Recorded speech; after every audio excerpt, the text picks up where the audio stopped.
Hi! అస్సలాముఅలైకుం. అందరికీ నమస్కారం. ఎలా ఉన్నారండి? అందరూ బాగున్నారా? బాగుండాలని అయితే మనస్ఫూర్తిగా కోరుకుంటున్నాను. సో, వ్లాగ్ అయితే నేను ప్రీవియస్ వ్లాగ్ కంటిన్యూషన్ అనమాట. అసలు నిన్ననే అప్‌లోడ్ చేయాల్సింది.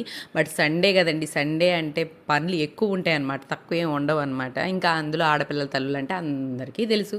సో, అందుకని కొంచెం నిన్న చేయలేకపోయా అప్‌లోడు. అందుకని ఈరోజు మనం అప్‌లోడ్ చేసేసాననమాట. భవానీ ఐలాండ్ గురించి, ఇంకా అక్కడ కాస్ట్‌లు ఏంటి అనేది మొత్తం నేను మీతో చెప్తాను ఈరోజు మాత్రం. ఫస్ట్ ఆఫ్ ఆల్ అయితే ఇక్కడ మనం ఎంట్రన్స్ అయింది కూడా నేను ప్రీవియస్ వీడియోలో ఉంది కదా! ఎవరైనా చూడనోళ్ళు ఉంటే వెళ్ళి చూడండి. సో, ఇక్కడైతే రాంగాల్నే ఈ మకావ్ ప్యారట్ ఉంది కదా! మకావ్. సో, అది ఉందనమాట. దాన్ని మనం తీసుకొని ఫోటో దిగడం, ఇట్లనే హ్యాండ్స్ మీద పెట్టుకోవడం ఇలాంటిది చేయాలంటే ₹100 అనమాట. అందుకని నేను ఎవరన్నా వీడియో తీస్తుంటే కూడా ఫేస్ కవర్ చేస్తున్నారనమాట. సో, దాని తర్వాత అయితే మనం ₹100 తీసుకొని అదంతా మనం అవసరం లేదులే అనిపించింది. మేమెవరం అంత ఇంట్రెస్ట్ చూపించలేదు దానికి. తర్వాత ఆ లైన్ కనిపించింది మీకు చూసుంటే, అక్కడ బైసికిల్స్ ఉన్నాయన్నమాట. సైకిల్స్ ఉన్నాయి. సైకిలింగ్ చేస్తే హాఫ్ అన్ అవర్కి వచ్చేసి ₹60 తీసుకుంటున్నారు. అలాగే మనకి కపుల్స్ సైకిలింగ్ కూడా, అంటే ఇద్దరు చేస్తారు కదా ఒకేసారి. సో, తొక్కుతారు కదా. సో, ఆ సైకిలింగ్ కూడా ఉందన్నమాట. సో, ఒకేసారి ఇద్దరు నడపొచ్చు. అది కూడా ఉంది. మరి అదంతా మనకు తెలీదు. సింగిల్ది అయితే మేము తీసుకున్నాము. మా పెద్దమ్మాయి అయితే నేను తీసుకుంటాను మమ్మీ అని చెప్తే, సరేలే వెళ్ళు అని చెప్పేసి వాళ్ళ డాడీ అయితే తనకి ఇచ్చేసారనమాట. ఒక హాఫ్ అన్ అవర్కి అలా తీసుకొని, ఇంకా తర్వాత రాగానే ఎంట్రన్స్లోనే అలా ఎంటర్ అవుతాం. ఒక 4 అడుగులు వేయగానే ఇంక ఇలాంటి మన ఉయ్యాళ్ళు ఉన్నాయన్నమాట. ప్రతి ఒక్క చెట్టుకి ఒక రెండు రెండు వేసి ఉన్నాయన్నమాట. అటు సైడ్ ఇటు సైడు ఏం లేదు, ఒక కర్ర కట్టారు, తాడేశారు. మేమైతే ఇది చూసి అబ్బాయి ఎంత బాగుంది ఉయ్యాల, చాలా డేస్ అయిపోయింది అని చెప్పేసి అందరం ఊగామండి. అసలు ఒక్కరు కాదు, అందరం ఊగేసాం. మా తమ్ముడు, మా వారు, పిల్లలు అందరూ. మేము అనుకున్నాం కదా ఇక్కడ ఇంత బాగుంది కదా, ఇంకా లోపల ఇంకెంత బాగుంటుందో అనే ఆశ పెరిగిపోయింది మాకైతే. సరే సరే ఇది మేము ఊగిన పిల్లలు లోపల ఉంటాయిలే వాళ్ళకే అనుకుంటున్నాం. చూద్దురు ముందు ముందు ఏముందో. ఇంకా నేను కూడా నేను మాత్రం ఎందుకు ఊగకూడదు అందరూ ఊగుతున్నప్పుడు అని చెప్పేసి నేను కూడా కొంచెం సేపు అలా ఊగాను. బట్ నాకైతే కొంచెంసేపు కళ్ళు తిరుగుతున్నాయండి. నాకు అసలు మా తమ్ముడైతే ఇంకా గట్టిగా ఊపుతున్నాడు, నాకు కళ్ళు తిరుగుతున్నాయి. నాకు నువ్వు గట్టిగా ఊపుతావా అని నేను మాత్రం ఊరుకుంటానా, నేను కూడా చాలా అసలు ఇంకా ఆకుండా ఇష్టం వచ్చినట్టు ఊపేవాడికి. అయినా కానీ వాడికి ఏం కళ్ళు తిరగలేదు. అంటే మనకు ఉంటుంది కదండి కొంచెం, అసలుకే మనకి కొన్ని హార్మోన్ ఇన్బ్యాలెన్స్లు ఉన్నాయన్నమాట. సో, దానివల్ల కూడా కొంచెం తిరుగుతూ ఉంటుంది. అందుకని ఇంకా తక్కువే, మనం ఊగలేదు అంతగా. ఇంకా ఇంకా లోపలికి వచ్చాం. వచ్చి చూస్తే ఇంక ఇవి ఉన్నాయండి, మన తిరునాళ్ళలో ఉంటాయి కదా పిల్లల కోసం, ఇంకా అవే ఉన్నాయన్నమాట మొత్తం. ఇంకా సరేలే, ఇంక ఏదో ఒకటి ఉన్నాయి కదా ఎక్కేద్దాము, ఇంక ఇంత దూరం వచ్చాం కదా అని చెప్పేసి ఈ ట్రైన్ ఉంటుంది కదా మనకి తిరిగేది, చాలామందికి తెలిసే ఉంటుంది. తిరునాళ్ళలో చూసామండి మనం చాలాసార్లు. ఒక్కసారి అయితే ఎక్కాం కూడా మేము. సో, అదే కదా అని మేము దానికి ఎక్కాం. బట్ అక్కడ కూడా ఏంటంటే పర్ హెడ్ వచ్చేసి ₹60 తీసుకున్నారు. 3 ఇయర్స్ పిల్లలు అయితే ఫ్రీ అనమాట. బట్ 3 ఇయర్స్ పిల్లలు ఎక్కకూడదండి అసలు. ఇదైతే నిజంగా అసలు మాకు తెలియదు ఇంత. అంటే అక్కడ కొంచెం సైడ్, ఇప్పుడు అసలు అయితే క్రాస్గా వెళ్తూ ఉంటుంది ఒక్కొక్క చోట, అది నార్మల్. కానీ ఇది ఎక్కువగా ఇస్తుంది అనమాట. చాలా భయం వేసింది మాకైతే. మరి అలా ఉందని అన్నా చెప్పాలా, 3 ఇయర్స్ పిల్లలు ఎక్కకూడదన్నా చెప్పలేదు, ఇన్స్ట్రక్షన్ కూడా ఏమి ఇవ్వలేదు. దానికి డబ్బులు వస్తే చాలా అనిపించింది అనుకుంటా. అక్కడికి మా పిల్లలైతే ఎంత డేంజరస్గా, నేను పట్టుకున్నాను అనమాట భయం వేసి. మమ్మీ మేము పడిపోతాం అంటున్నారు వాళ్ళైతే, అలా క్రాస్గా వచ్చే దగ్గర, జలక్ ఇచ్చే దగ్గర. నాకు భలే భయం వేసింది అసలు. సరే చిన్నపిల్లలు మాత్రం ఎక్కకూడడం బెటర్ అండి. ఎందుకంటే సన్నగా ఉన్న పిల్లలు కూడా ఎక్కకూడదు. ఎందుకంటే ఒక్కసారిగా అది జలక్కిస్తున్నప్పుడు కొంచెం కష్టంగానే ఉంది. అది మనకేం ఇన్స్ట్రక్షన్స్ ఇవ్వలేదు వాళ్ళు, డబ్బులు తీసుకున్నారు, టికెట్లు ఇచ్చారు, ఎక్కిచ్చారు, ఇంకా అంతవరకే. అడిగారు ఎన్ని ఇయర్స్ పిల్ల అని మా తమ్ముడు కూతుర్ని అడిగారు. మేము 3 ఇయర్స్ అని చెప్పాము. కానీ ఆయన నమ్మట్లా, 3 ఇయర్సేనా, డబ్బుల కోసం అడిగాడే తప్ప 3 ఇయర్స్ పిల్లలు ఎక్కకూడదని కూడా చెప్పలేదు మాకు ఆయన. లేదండి 3 ఇయర్సే, కావాలంటే ఆధార్ కార్డు చూడండి అని చెప్పాము. అంటే కొంచెం హైట్గా ఉంటారు కదా పిల్లలు, దాని అంత మాత్రాన్ని ఇంకా ఆయన 3 ఇయర్స్ కాదని అన్నాడు. సరే, ఇంకా తర్వాత సైలెంట్గా ఉన్నాడు. ఇంకా అయిపోయింది. ఇంకా అది అయిపోయిన తర్వాత అది ఎప్పుడు ఆగిపోద్దా అని చూసాము, ఆగిపోయింది. కిందకి దిగాము. ఇంకొకటి ఉందన్నమాట. ఇంకా చూస్తూ వచ్చాము. పిల్లలు ఆడుకునేవి ఇంక ఏమీ లేవు, అన్నీ ఇరిగిపోయి మొత్తం చెత్తగా ఉన్నాయి అన్నమాట అసలు. ఇంక ఇక్కడ సరేలే మిర్రర్ రూమ్ ఉంది, మిర్రర్ ఎఫెక్ట్తో అంటే సరేలే అదన్నా చూద్దామని చెప్పేసి, అది కూడా ₹60 ప్రతి మనిషికి వచ్చేసి.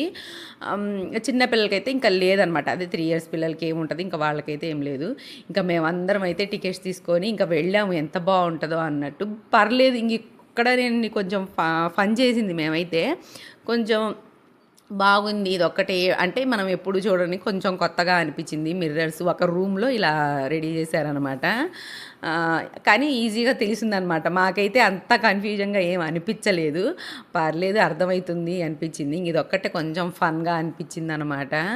అసలు ఇది తప్ప అక్కడ చూసేది కొత్తది ఏమీ లేదు. ఇంక బోట్ రైడింగ్ ఉందనమాట.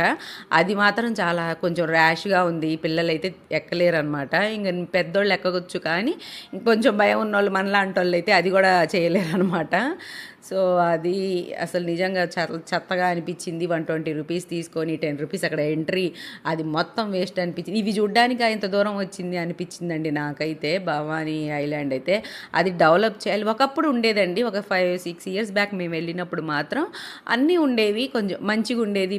పార్క్ లాగా ఉండేది, మొక్కలు ఉండేవి, డైనోసర్ అదేంది పార్క్ లాంటిది అలాంటివి ఉండేవి. కాకపోతే టికెట్ తీసుకొనే వెళ్ళాలి అక్కడ కూడా. బట్ చూడ్డానికి ఉండేవి అయ్యో ఒకటి మంచిగా ఉండేది. ఇప్పుడు అన్నీ పగిలిపోయి ఎక్కడెక్కడ ఖరాబ్ అయిపోయినాయి. మరి మనకు అప్పుడు వరదలు వచ్చినప్పుడు మునిగిపోయి ఇంకా దాన్ని డెవలప్ చేయకుండా వదిలేశారో తెలియదు, మరి ఏంటో తెలియదు.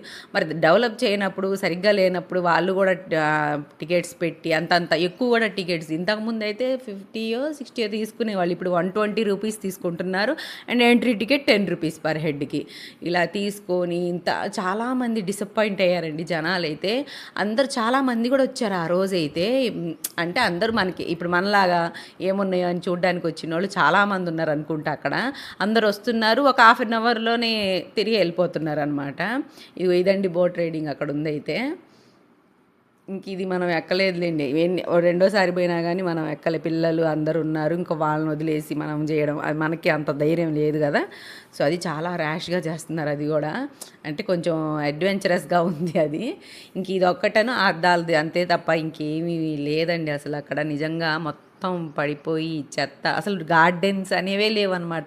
ఎక్కడ పడితే అక్కడ చెత్త. ఫుడ్ వద్దన్నారు కదా, ఫుడ్ కూడా చాలామంది తెచ్చుకొని తింటున్నారండి. ఎందుకంటే ఫుడ్ వద్దన్నంత నీట్గా అయితే ఏమీ లేదు అక్కడ. మొత్తం ఎక్కడ పడితే అక్కడ చెత్తే ఉంది, ఏమి లేదు. దానికి మనం ఫుడ్ తీసుకోపోకుండా తినే అంత అవసరం ఏం లేదు. కొన్ని కాటేజెస్, రూమ్స్ అలాంటివి ఉన్నాయి అన్నమాట. ఏమన్నా ఫంక్షన్స్ ఏమన్నా చేయడానికి అలా ఏమన్నా ఆ రూమ్స్ మరి ఏమన్నా నీట్గా ఉన్నాయేమో మనకు తెలియదు కానీ, కాకపోతే కృష్ణా నది ఒడ్డున కాబట్టి కొంచెం అలా కూర్చొని అలా చిల్ చేయొచ్చు అనమాట. ఇంక అంతవరకు ఏమీ లేదు అక్కడ. దానికోసం మనం ఎక్కడో దూరం నుంచి వచ్చి చూసేంత అవసరం అయితే లేదు, అంత డెవలప్ అయితే లేదు. మన యూట్యూబ్లో చెప్పేవాళ్ళు కూడా కొంచెం దీని గురించి చెప్తే బాగుండు, సరిగ్గా లేదు, డెవలప్ చేయాలి అని. మనం ఏంటంటే ఎక్కడికన్నా వెళ్ళాలి అంటే నేనైతే యూట్యూబ్లోనే సెర్చ్ చేస్తాను అనమాట. నాకు కొంతమంది బాగుంది ఇది ఉంది అంటే నిజంగానే బాగానే ఉందేమో అనుకున్నాను. బట్ అసలు అంత ఏమీ లేదు. అసలు 120 రూపీస్ పెట్టే అంత ఏమీ లేదు అసలు. ఓన్లీ రావడానికి ఈ బోట్ ఎక్కి అటు వెళ్ళడానికి 10 నిమిషాలకి 120 రూపీస్ పెట్టాలంత ఏం లేదు. చాలామంది అయితే డిసప్పాయింట్ అయ్యారు, కొంతమంది గొడవలు పడ్డారు. ఆ ఎండకి ఉక్కపోతకి వచ్చిన వాళ్ళకి డిసప్పాయింట్ అయ్యి కొంతమంది అయితే అక్కడ నడిపే వాళ్ళతో ఏదో ఒకటి గొడవలు కూడా పడ్డారనమాట. ఏమీ లేదు కానీ పెద్ద సెక్యూరిటీ వచ్చేసి అది చేయొద్దు, అక్కడ కూర్చోవద్దు, ఇక్కడ కూర్చోవద్దు అని చెప్తున్నారు. అక్కడ అంత ఏమీ లేనప్పుడు ఎక్కడ కూర్చున్నా ఏమి ఇరిగిపోతాయి. అక్కడ ఆల్రెడీ మొత్తం ఇరిగిపోయి మొత్తం అదే ఉందన్నమాట. ఇంకా సరేలే అని చెప్పేసి ఇంకా మేమైతే అక్కడి నుంచి హాఫ్ అన్ అవర్లోనే వచ్చేసాం. మేమైతే అనుకున్న ప్లాన్కి మొత్తం డిఫరెంట్ అయిపోయింది. వెళ్తే మేము 2ంటికి వెళ్ళాం, అన్నం అది తినేసి మేము వచ్చేసరికి నైట్ అయిపోద్దిలే, దాంట్లో నుంచి బయటకు వచ్చి ఫుడ్ తిని ఇంటికి వెళ్ళిపోవచ్చులే అనుకున్నాము. బట్ అక్కడ మేము ఒక 1 అవర్ కూడా సరిగ్గా ఉండలేకపోయామండి. ఏం లేదన్నప్పుడు ఏముంటామని చెప్పండి. ఇంక ఉన్నాయి 2 మేము తిరిగేసాము, ఇంకా బయటికి వచ్చేసామన్నమాట. ఇంకా వచ్చేసి ఇంకేమన్నా ఉంటాయేమో చూసాము. ఇక్కడ అంబేద్కర్ స్టాచ్యూ ఉంది, దాని లోపల కూడా పోదామా అనిపించింది. బట్ ఇంకా అప్పటికే లేదులే ఏముంది, మొత్తం తిరిగే ఓపిక అయితే లేదండి. ఎందుకంటే మేము అక్కడే చాలా తిరిగాం, కాళ్ళు నొప్పులు వస్తున్నాయి. ఇంకా తిరిగి ఏం లేనప్పుడు ఎక్కువ తిరగడం ఎక్కువైపోయింది అనమాట, అంతే. సో ఇంకా వద్దులే అని చెప్పేసి ఏమన్నా తిందాము, ఏదన్నా ఈట్ స్ట్రీట్ అని ఒకటి ఉంటుందని విన్నామన్నమాట. అక్కడే ఒక మిస్టేక్ అయిపోయింది మాకు. ఏంటంటే ఐ స్ట్రీట్ అనేది 8:30కి ఓపెన్ అవుతుందంట. మాకు అది తెలియక మేమేం చేసామంటే 6:30కో ఏమో వెళ్ళిపోయాము ఉంటుందేమని. ఏమీ లేదండి, ఒక్కటే ఒక పానీపూరి బండి ఉందన్నమాట అక్కడ. ఇంకంతే, ఇంకేమీ లేదు అక్కడ 8 స్ట్రీట్లో. 8:30 అనేది మనకి తెలియదు అనమాట. మా వారన్న కొంచెం సెర్చ్ చేస్తారా, అది కూడా చేయకుండా సైలెంట్గా ఆయన కూడా మాతో ఏపాటు చూస్తూ ఉన్నారు. మేము వెళ్ళి వచ్చిన తర్వాత, ఇంటికి వచ్చిన తర్వాత తెలిసిన వాళ్ళని అడిగారంట. అప్పుడు అడిగితే అప్పుడు చెప్పారనమాట 8:30కి అలా ఓపెన్ అవుతుంది అని చెప్పేసి. ఇంక అయిపోయిన తర్వాత అదే కాలిపోయిన తర్వాత చేతులు కాలాక ఆకులను పట్టుకుంటే ఏం లాభం అన్నట్టు ఉందన్నమాట పరిస్థితి అయితే మాకు. ఇంకా తిరుగుతున్నాం అనమాట ఏముంటుందా ఏందని. అప్పటికే మాకు సరిపోయిందండి, అసలు డిసప్పాయింట్ అయిపోయాం అక్కడ. ఎందుకంటే ఆ ఐలాండ్లో ఇదేనమాట 8 స్ట్రీట్ అని చెప్పేసి ఉంది. మనం 8:30కి వెళ్ళేది 6:30, 7:30కి వెళ్తే ఏముంటాయండి అక్కడ, ఏమో ఉండవు. తిరిగి తిరిగి మళ్ళీ వచ్చేసాము. ఇంక ఇదంతా కాదులే, మాల్కి వెళ్ళిపోదాము, జస్ట్ అలా తిరిగినట్టు ఉంటుంది. అసలు ఉక్కబోస్తుంది అనమాట మాకైతే. ఆ రోజు ఏంటో మరి వర్షం పడేటట్టే ఉక్కపోత ఎక్కువ ఉందన్నమాట అసలు. ఇంకా మేమైతే ఇక్కడ ఇంకా పీవీపీ మాల్కి అయితే వచ్చేసి ఇంకా అక్కడ ఏంటంటే మా పెద్దమ్మాయికి చిన్నదానికి ఏంటంటే కొంచెం బ్లాక్ కలర్ పాయింట్స్ మాకు ఎక్కడ దొరకట్లేదు అసలు. మా సైడు ఎక్కడ చూసినా బ్లాక్ కలర్స్ లేవన్నమాట. ఇంకా అక్కడ దొరుకుతాయేమో సెర్చ్ చేసాం, నిజంగానే అక్కడ మంచిగా దొరికాయి మాకైతే. మంచిగా ప్లాజోస్ అవన్నీ దొరికాయి, అవి తీసుకున్నాము. ఇంకా తీసుకొని కేఎఫ్సి ఆర్డర్ ఇచ్చేసి అవి తిన్నాం కొన్ని. అవి మనకు అసలు నచ్చలేదు. మనం ఇంట్లో ఫుడ్ ఎక్కువ తినేవాళ్ళం, బయట తింటే ఏం నచ్చుతాయి మనకి, అంతగా నచ్చలేదు. ఇంకో తెప్పించాం కాబట్టి ఏదో తిన్నాము. ఇంకా తిన్న తర్వాత ఇంకా బయలుదేరిపోయామన్నమాట. బీసెంట్ రోడ్కి కూడా వెళ్ళామన్నమాట మేమైతే. సో అక్కడ ముందే వెళ్ళాల్సింది, అక్కడ బాగుందన్నమాట మాకైతే. సో అక్కడికి వెళ్ళి అక్కడ కొంచెం షాపింగ్ చేశాను. ఏం తీసుకొచ్చాను అనేది నెక్స్ట్ వీడియోలో చూపిస్తానండి. అంతవరకు ఖుదాఫిజ్, బాయ్.